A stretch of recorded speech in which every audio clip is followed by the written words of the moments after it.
The Call of Duty Black Ops 7 gameplay reveal trailer got the most amount of hate I've seen for a new COD trailer since Infinite Warfare's campaign reveal. This was quite surprising to me. Even though I was definitely expecting some hate, I wasn't expecting this much hate. If you look at the like to dislike ratio for the gameplay reveal on YouTube, it is currently at less than 50,000 likes, but over 300,000 dislikes. Now, of course, the only way to see YouTube dislikes nowadays is through an add-on feature, so it's not exactly accurate to how many dislikes there are, but I'm assuming it's relatively close. It still means that there's a lot more dislikes on this trailer than likes. The teaser that came out a few months ago definitely has way more likes and a lot less dislikes than this gameplay reveal. It still wasn't great for that teaser either, but it was definitely not as big of a problem as it is now. What's important to keep in mind though is if you click on any recent Call of Duty trailers, majority of them do not have good like to dislike ratios. It's not just the Black Ops 7 stuff. If you click on any of the Black Ops 6 trailers,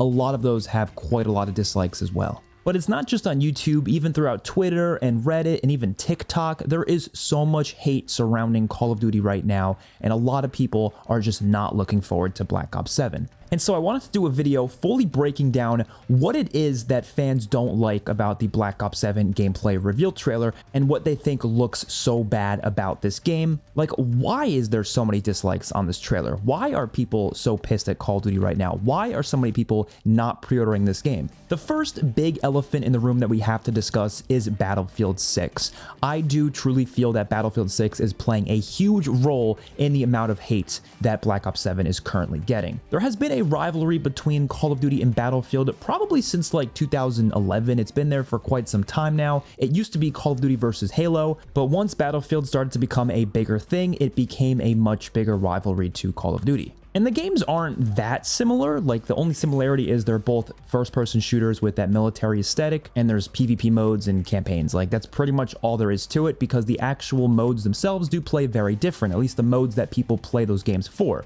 Of course, Call of Duty has tried to add Battlefield-like modes into their game for a while now, and Battlefield does the same thing, where there's modes that do play more similarly to Call of Duty, but you're not playing those games for those other modes. You're playing Call of Duty for the 6v6 arena experience, and you're playing Battlefield for the large-scale 32v32 experiences. But this doesn't matter. They're still going to be competitors to each other because they're competing for your time. They're competing for your purchase. Like, people don't have time to play so many different games, so a lot of people, the average person at least, tends to pick just a few games that is going to be what they're going to focus their time on, and usually Call of Duty is one of those games for the average person, hence why Call of Duty is the top-selling game pretty much every year with few exceptions, and it probably still will be the top-selling game of this year as well. It's very, very likely that will happen again. But Battlefield 6 is really giving a run for Call of Duty's money this year, at least when it comes to the current general consensus around these two franchises. The Battlefield 6 beta has already happened, people have enjoyed it quite a bit, and I definitely think a lot of people will be playing that game right when it launches. Now, is it going to outsell Black Ops 7? Who knows? I think Black Ops 7 being on Game Pass could definitely lead to it not selling more, but it's very possible that it will. But the overall point I'm making here is that I do believe a lot of the hate towards Black Ops 7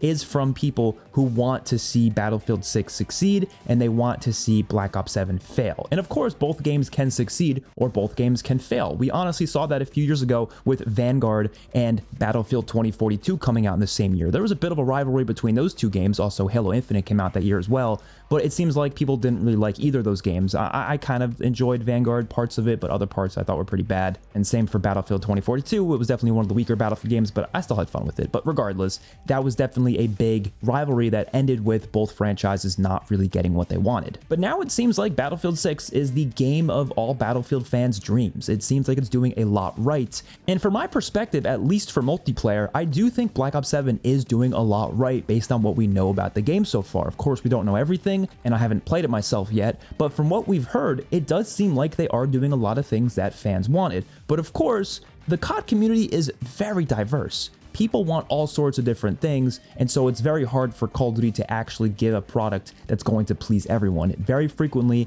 they have to make games that only really cater to one specific part of the community. Like, for example, Modern Warfare 2 2022. I really don't like that game. I think it's one of the worst Call of Duties of all time. But there's a lot of people out there who love it, and that's totally fine. I think that's okay that the COD franchise works that way. It's a yearly released game. It makes sense that some of them are going to work, and some of them just aren't going to work. But with Battlefield being seeing something where I feel like the overall Battlefield community is more unified when it comes to what people want out of that franchise. So Battlefield 6 seems like it's giving pretty much everyone what they want. There's very few people that are not happy with that. And I do think there are a lot of people who aren't dealing with this whole situation in good faith. I think a lot of people are just disliking the Black Ops 7 trailer because they want to see it fail for whatever reason. It's not because they want Black Ops and Call of Duty as a whole to get better as a franchise. It's more so they just want to see that franchise fail. They dislike it that much. They dislike Call of Duty as a product that they want to see those games fail. But going beyond Battlefield 6, I do think a lot of the people who are hating on Black Ops 7's trailers are doing it in good faith for a few specific reasons. There's some things I agree with, some things I don't agree with, but we're going to list all of them out anyways. The first section here is just general frustrations that people have with Call of Duty. And there's a few different things here, but I do think that it's not really specifically about Black Ops 7 for most people. For some people it is, but for a lot of people it's just they don't like Call of Duty right now as a whole. They think the recent games have been doing a lot of things wrong, and they believe that Black Ops 7 is going to be more of the same. They don't have any reason to believe this game is going to suddenly change, and that's a completely understandable way of thinking. I don't think that's a wrong way to think. If somebody treats you in a way you don't like multiple years in a row and they keep doing it, no matter what they say the next year, you're not suddenly going to change your mind. I get that. One of these main frustrations is, of course, skill-based matchmaking and disbanding lobbies and all these things that have kind of messed with the matchmaking of Call of Duty ever since Modern Warfare 2019. Of course, skill-based matchmaking has existed in Call of Duty long before that, but that was the first year where it really started to become quite strict, to the point where your lobbies started to feel like they were getting manipulated with. You feel like you're only getting put into a more difficult lobby because you were performing well the recent games, and it's not a good feeling to have, and I totally understand those people, and I actually agree with them. Like, I think skill-based matchmaking needs to be addressed. I think it needs to be reduced. I think disbanding lobbies needs to stop happening. They really need to fix that problem and win back the community from that perspective. They have statistics that tell them that skill-based matchmaking actually helps the franchise, but I really don't know if I'm seeing that myself, because I know a lot of people who have stopped playing because of this. And of course, anecdotes aren't nearly as important as like statistics, but surely there's got to be another way to implement some sort of system that gets people to stay engaged with the game, that doesn't feel like you're just being manipulated. I think the worst thing about it for me is that I have friends who don't want to play with me because I'm so much better than them, and they know that if they play with me, they're going to be put into much more difficult lobbies. That element really sucks and sucks the fun out of the franchise for them. The one thing that has maybe not hate skill-based matchmaking as much as I did before is the fact that a year after the game comes out, skill-based matchmaking doesn't really become a big problem for that game anymore. If you go back to a Call of Duty that is not in its current life cycle, skill-based matchmaking doesn't really affect it. Skill-based matchmaking only really works when the player base is relatively big. So if you go back to Black Ops Cold War today, for example, there's not that many people playing that multiplayer today. There's enough to find lobbies, but not so many that skill-based matchmaking is really going to make a big impact. So what you really want to do is honestly just not play the current Call of Duty, wait till the life cycle's over, and then go back to it. I've been playing a lot of Modern Warfare 3 2023 this past year, and it was so much more fun this year than it was last year. It's been a lot smoother. I've not felt like my lobbies have been manipulated whatsoever. There are still moments where I go up against really good players. It's not just about pub stomping. Like, there's definitely lobbies I get into where I'm playing against really good people, but it's always random. It's always just a bunch of different skill groups just all mushed into different lobbies, and it feels so much better. And I really hope they address that with the newer games, because I would like to actually play the newest multiplayer throughout the entire year and enjoy it. I really have a hard time doing that. I just don't think it's that fun during its life cycle anymore. So this is a frustration that I entirely get. Like, if you're disliking Black Ops 7's trailer because of this, I understand. The next huge general frustration that fans have with the franchise, which I don't have nearly the same frustrations that other people do, but I'm going to talk about it anyways, and this is the goofy skins. People are really sick and tired of these just insane, crazy, wacky, goofy skins that really don't fit the aesthetic of the game whatsoever. And I'm going to be honest, I don't have a problem with goofy skins. I don't. They've had them since Advanced Warfare. Honestly, you can argue they've had them since Black Ops 2 with some like the bacon camos and stuff like that. They've had goofy stuff ever since microtransactions have existed, and I get why they exist, because they make money, right? Regular skins, milsim skins are not going to make much money. They need to make them a little bit crazier, a little bit more out there in order to actually encourage people to buy them. I get that, and I'm fine with that because I do think they're more fun. I am more likely to buy a skin if it's a bit crazier. I love crazy reactive distinctive camos, like Black Ops 4 had a lot of those. I do enjoy stuff like that, but I do think there are some skins that they take it a little bit too far with, specifically the Beavis and Butthead and the American Dad skins. Any skin that changes the art style of the game with this whole cel-shaded cartoon look, it's a kind of an eyesore. Like, I really hate getting into a lobby and seeing these skins. I think it just looks ugly and it does not mesh well with the aesthetic of the game. I really don't mind the other skins though. I don't mind doing collabs with even Squid Game. Like, I didn't really mind that too much. I didn't mind all the various slasher skins they've added over the years, like the Ghostface skin and the Michael Myers skin last year, as well as the Terrifier skin. Those ones are fine. Clown masks are fine with me. Even the zombie skins where you're literally playing as a zombie, that's fine with me too. That fits the aesthetic of the game. I don't really care about that stuff. Even like the crazy like medieval style ones that again don't really fully fit the aesthetic of the game, but they still work because they're still actual people. That's fine with me too.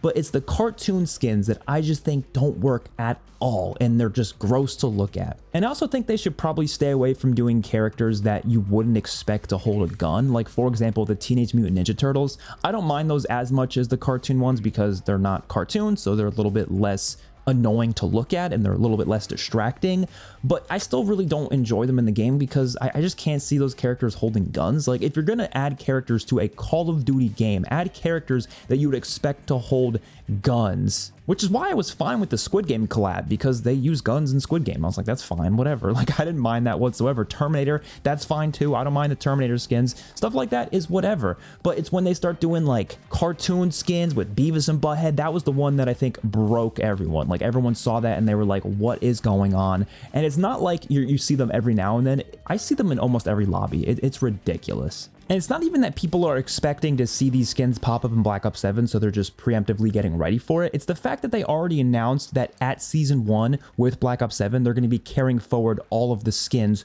from Black Ops 6. They did mention there's some exceptions, but when they listed the exceptions, they didn't list any operator skins, so I'm assuming they are planning on literally carrying forward every single operator skin. This is one thing I think they absolutely have to address, because this is the thing I've been seeing people complain about more than anything. And I genuinely think it would be as simple as just coming out and being like, okay, we're going to carry forward skins, but we're holding back a few of the skins that we know people don't really like. For example, the Beavis and Butthead skins, the American Dad skins. That's literally all they have to do. Just announce that, and I genuinely do believe you would win a lot of people back. If they want to hold back a couple other skins like the Teenage Mutant Ninja Turtle ones, that's fine, but I don't mind those as much, like I mentioned before. But if they want to hold back a few more, cool, but they should do that, because ultimately a lot of people aren't going to want to even buy Black Ops 7 if they know these skins are going to be everywhere once Season 1 drops. I am worried that they're going to do a whole 180 here or just start doing really boring skins from now on, because honestly, there's been some previous Call of Duty games that, in my opinion, have had some pretty boring skins, and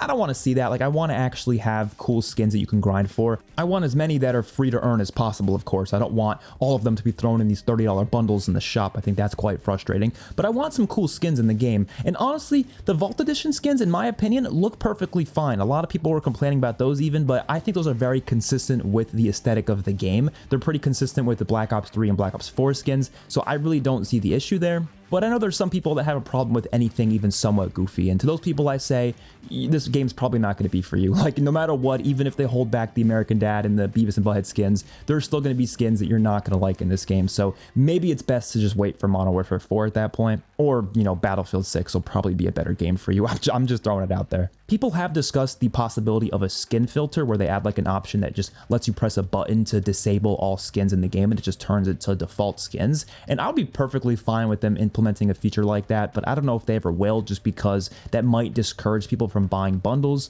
so I'm not really sure. But would it fix people's problems with the skins? Probably, so I would definitely not be against that. Some other general frustrations people have include just overall server issues and optimization problems that a lot of the recent Call of Duty games have had. Pretty much every single Call of Duty on the COD HQ has had so many issues. For example, every time a new update comes out, I get stuck at 0% for hours upon hours, and sometimes it deletes my whole game. That is a frustration that I'm sure a lot of other people on Xbox have, and they're probably not going to want to buy another Call of Duty if those problems keep persisting. The servers were a mess in Black Ops 6. The amount of times I got into a lobby at launch and it was just lagging to hell was insane. I think the first like 3 months of Black Ops 6's lifecycle was just filled with lag in pretty much every single server I was in, even in solo zombies matches. So that's something they definitely have to address and fix for Black Ops 7. And yeah, they need to address it. I mean, they don't usually do stuff like that, but I really think they need to come out and be like, we're going to make sure we're on top of bugs and all sorts of problems this year. Of course, there's going to be glitches and stuff every now and then, but they really need to make sure they're on top of this stuff because people just don't really trust that these games are going to work anymore. That's one of the main issues people have.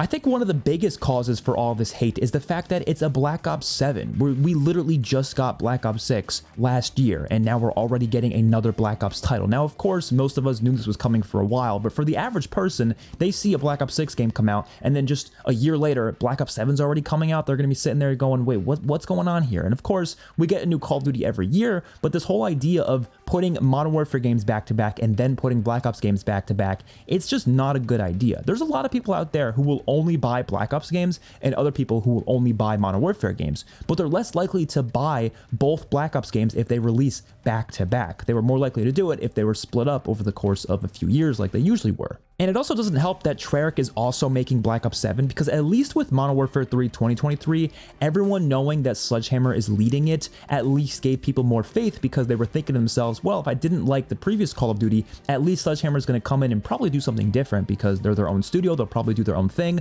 But the fact that Treyarch was making 2 games back to back, the average person is not going to see that as, oh, they're going to do something completely different this year. They're probably thinking it's going to be just like Black Ops 6. The gameplay is probably going to be very similar. The mechanics might even be very similar. The map design might be very similar. Now, I don't think it will be that similar. I think there actually is going to be a lot of differences just based on what we know so far. They've made a lot of good improvements, but again, is the average person going to know that? No, of course not, because the average person didn't watch the Black Ops 7 Direct. Look at how many views the Black Ops 7 Direct has compared to the Black Ops 7 gameplay reveal trailer. It is insane how many people just didn't even bother to watch it. So of course they're not going to know about all these different changes. They're just going to see this trailer and go, it just probably is going to be like Black Ops 6, but with more crazy aesthetics and crazier maps. It also doesn't help that there's genuinely a lot of people who think there's boost jumping in the multiplayer of Black Ops 7 simply because there was a clip of boost jumping in the campaign trailer. So again, a lot of people probably just watched the trailer, didn't watch the direct, and now they're assuming there's boost jumping in the multiplayer, so now they're, going on and hating about the game online without actually knowing the full story behind it. There's a few people I saw who were like that. And I'm not even blaming the people for that. That's honestly on Treyarch, that's on the marketing team. They should have done a better job with the marketing. They should have better marketed the different mechanics that this game has. Now, of course, the full multiplayer reveal hasn't even come yet, so of course I'm sure they're going to do that eventually, but because they do this weird thing where they kind of reveal parts of the multiplayer but not all of it, you're going to get people judging it already at this point, so I think it's best to lay everything out on the table and make sure everything is super clear to the average person, and I just don't think they did a good job with that because the Direct obviously didn't get a lot of views, they just didn't market it well enough. Now, the last thing that could be causing a lot of the hatred is something that I disagree with entirely, and I think that people who are hating on the game for this, I mean, we're all entitled to our own opinions, but I just personally don't understand, and that is the setting itself, the futuristic setting, the crazy, insane sci-fi feel that this game is going for within its trailer. I don't understand why people are so against Call of Duty doing something even slightly different with its setting. I'm a big defender of Call of Duty sticking to its roots when it comes to its gameplay foundation. I have said many times that the mechanics in zombies should go back to being more classic. I have said many times that multiplayer needs to stay a 6v6 arena shooter. It should not go outside of that too much. If it wants to do some bigger modes, that's fine, but it should stay more focused on 6v6, and the campaigns should stay as linear campaigns. If they want to do some open world elements, that's fine, but most of the missions should be linear. I'm a very big defender of that. But when it comes to the setting and the aesthetic and the overall theme of the game, why in the hell would I want that to be the exact same every single year? Why? What would be the point? You want 20 Call of Duties in a row that do nothing but the same modern military aesthetic? That would literally kill the franchise in 3 years because of pure boredom that fans would have with it. It's totally fine if you just prefer the modern setting. That makes sense. I mean, personally, I prefer the futuristic setting, so I can totally understand why someone would prefer a specific type of setting for Call of Duty.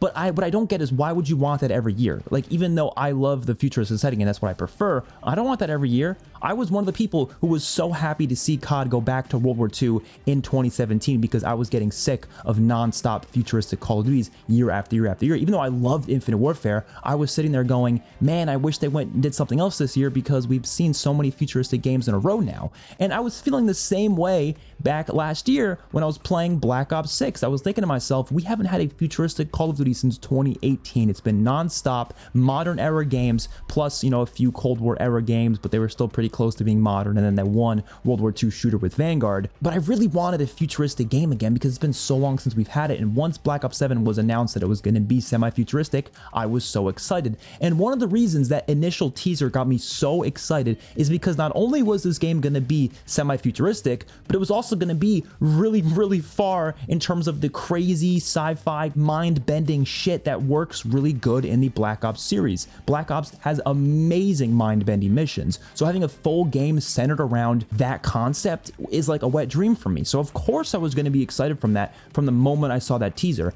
and then seeing the fact that that mind-bending shit is even in the multiplayer, that is amazing. I want to see that. I do not want this to be the same as any other Call of Duty, and it looks like it's going to be doing its own thing with that. I can understand someone's frustration if we were jumping into a new era of Call of Duty where the next couple games were going to be all futuristic, but we know that's not the case because the current rumors for the next year's Call of Duty is Modern Warfare 4, and then the year after that, the current rumor is that Sledgehammer is going to be doing another modern era game. So we're not going to be jumping into a bunch of futuristic games in a row. This is a one-off thing. Why can't you just accept that? I honestly don't understand why people are so worked up about it. It makes no sense to me. And again, to each their own, that's totally fine. You can have your own opinions, but what I'm really worried about here is that it's going to cause the franchise to never revisit the futuristic era again, because the last time they did something really far out there and futuristic was obviously Infinite Warfare and Black Ops 4, and those games got a lot of hate for their settings as well. So the fact that the first game that they finally decide to go back to that setting,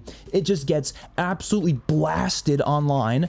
I don't think they're ever going to touch this again. I don't think we're ever going to see a futuristic setting until maybe like 2032 or something at this point. That's insane to me, but it's probably going to be the case. They are afraid of doing it now because people just don't want it, apparently. And I do think maybe things would be different if Call of Duty wasn't in such a bad state right now. Maybe if it was in a better place, maybe if people were happier with the franchise, they would be more open to a game like this. But I feel like all of those things are just kind of compounding to the point where they want to hate on the game in any way possible, and it's really easy to hate on it for its setting. It's really easy to say, what is this? This looks like Halo, it looks like Destiny, or whatever people say. That's easy things to hate on the game for. It's easy things to throw out there, especially because we don't even have gameplay yet. We don't have like full unedited gameplay clips to really get a good idea as to what this game looks like. We haven't played it ourselves, so until we get that, people are going to be hating on it for the easy things. And of course, the easiest thing to point out now is the setting itself, and apparently a lot of people don't like the setting, which again, I don't entirely believe that, because I've been seeing people who deadass love Black Ops 3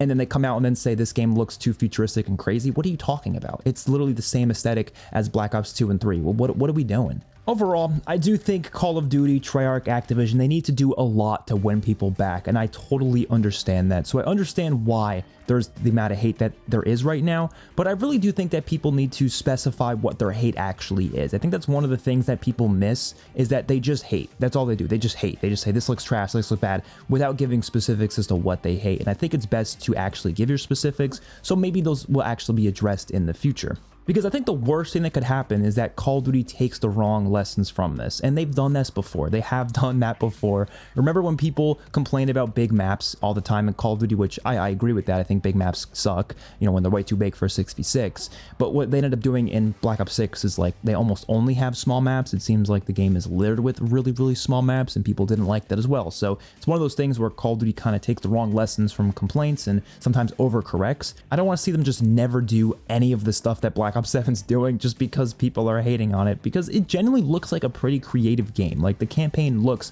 very creative. Yes, is it relying a lot on Black Ops 2 nostalgia? Yes. but that doesn't change the fact that is a lot of creative imagery going on there. The maps look creative for multiplayer. I'm really, really excited to try this game for myself. Zombies, I don't really know much about yet because we don't really know much ourselves, but I'm curious to see what it's going to be like when the reveal happens. And hopefully some of you guys are excited. If you're not excited, just be open-minded to it. I don't expect you all to buy it. Of course, there's going to be the beta you can try out. There's going to be free-to-play weekends. There's also, of course, just, you know, if you have Game Pass, you can try it out for free anyways. So I definitely recommend just giving it a chance if you can. And if you hate it, then you hate it. That's fine. You don't have to like it. That's totally fine. But I think people just got to be a little bit more honest with their opinions rather than just throwing hate out there just for the sake of it. Because I feel like there is a lot of that right now. Although, like I said, a lot of the hate is certainly justified. So hopefully you guys enjoyed. Let me know your thoughts in the comment section down below. I will see you all in my next one. Peace out.